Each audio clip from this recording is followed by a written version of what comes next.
நல்லா புரிஞ்சுக்கோங்க. நீங்க தனியா ரூம்ல உட்கார்ந்திருந்தீங்களா, அந்த செல்போனை நோண்டிக்கிட்டே இருக்கும்போது பாருங்க, எவ்வளவு இன்ஃபர்மேஷன்ஸால நீங்க தாக்கப்படுறீங்க.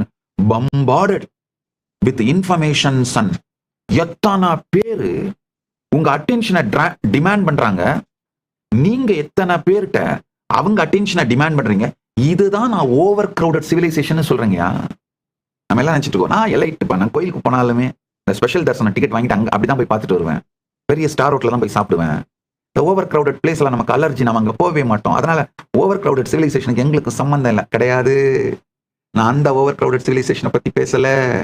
உங்களுடைய இன்னர் டயலாக், எமோஷனல் பேஸ்ல உங்க மனம் எப்படி ஓவர் கிரௌடடா இருக்குன்னு பாருங்க. அதாவது தொடர்ந்து எத்தனை ஆயிரம் பேர் இன்ஃபர்மேஷன்ஸை பம்பார்ட் பண்ணி உங்க அட்டென்ஷனை டிமாண்ட் பண்றாங்கன்னு பாருங்க. நீங்க உங்களை எஸ்டாப்ளிஷ் பண்ணிக்கிறதுக்காக எத்தனை ஆயிரம் பேருடைய அட்டென்ஷனை டிமாண்ட் பண்றீங்கன்னு பாருங்க. இதைத்தான் நான் ஓவர் கிரௌடட் சிவிலைசேஷன் சொல்றேன்.